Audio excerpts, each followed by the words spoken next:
Yo creo que ha sido una buena oportunidad para intercambiar puntos de vista, herramientas, perspectivas, y que lo que nos queda es un conjunto de tareas hacia adelante, ¿no? Por ejemplo, en materia de mapas, creo que hay que ver un poco más la experiencia colombiana. Podemos aprender mucho en América Latina de cómo se ha desmenuzado la información aquí, cómo se ha utilizado una serie de elementos como, en fin, cruces de variables socioeconómicas y diversas para construir estos mapas, y eso nos puede dar una mayor riqueza a la aproximación del riesgo electoral. Me parece que es muy interesante también todo el trabajo que están realizando en función de dificultades o riesgo electoral entendido en sentido amplio, es decir, no solamente en términos de violencia física, sino también en términos de poner en peligro la participación política democrática.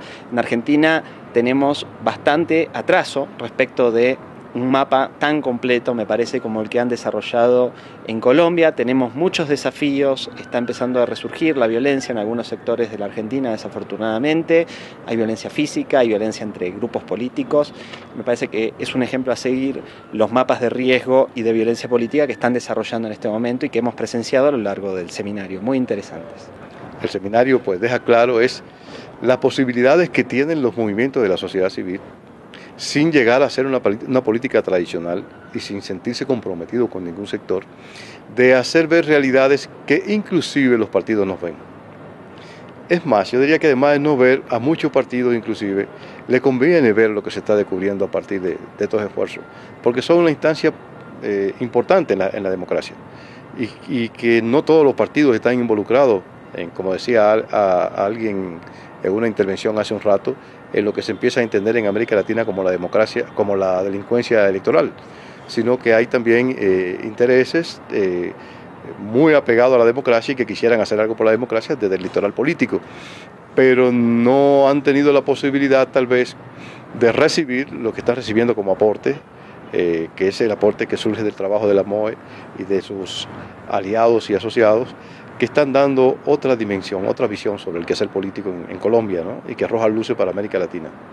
La MOE creo que es un modelo de conjunto institucional para monitorear la democracia. Me parece espectacular.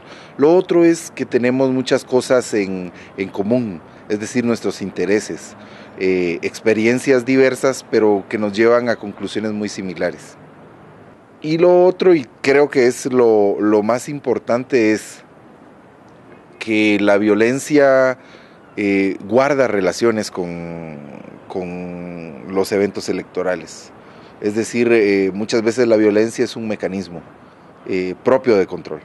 Yo diría que cada país tiene sus propios retos y que por supuesto cada quien evaluará comparativamente qué le sirve de la otra experiencia para aprender de ella, pero en general todas las organizaciones tenemos el reto de construir democracia en un escenario que no es proclive a la democracia. En América Latina no tenemos una cultura democrática acendrada, muy asentada, entonces el reto general es ese, el construir democracia, el fortalecer procesos electorales equitativos, competitivos, con información para la gente, con participación de la gente. Ese es como el reto común.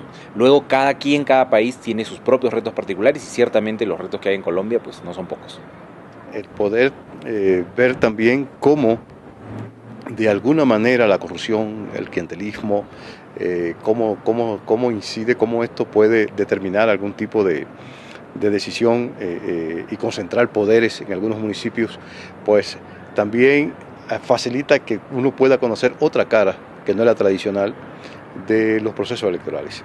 Muchas veces uno se centra mucho en las elecciones generales, en el liderazgo nacional y pierde de vista lo local.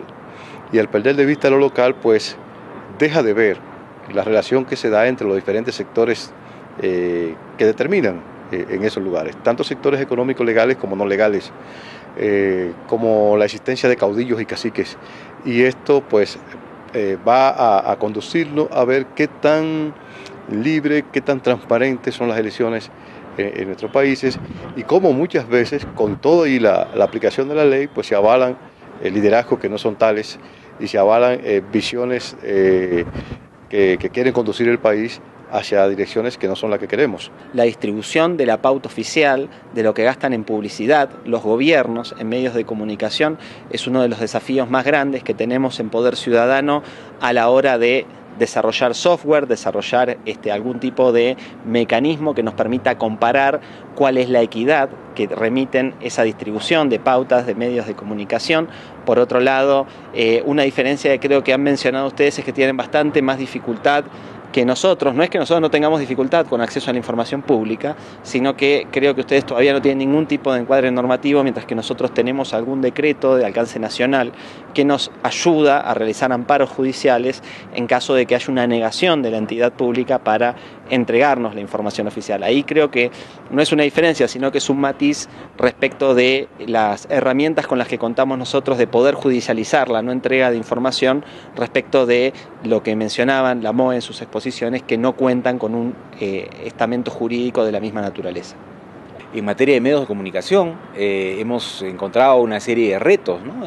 Para cómo generar una cobertura más equilibrada, para cómo garantizar una cobertura periodística independiente de los poderes económicos, independiente de los poderes de la corrupción y del crimen organizado. En fin, creo que lo que quedan más bien son una serie de retos.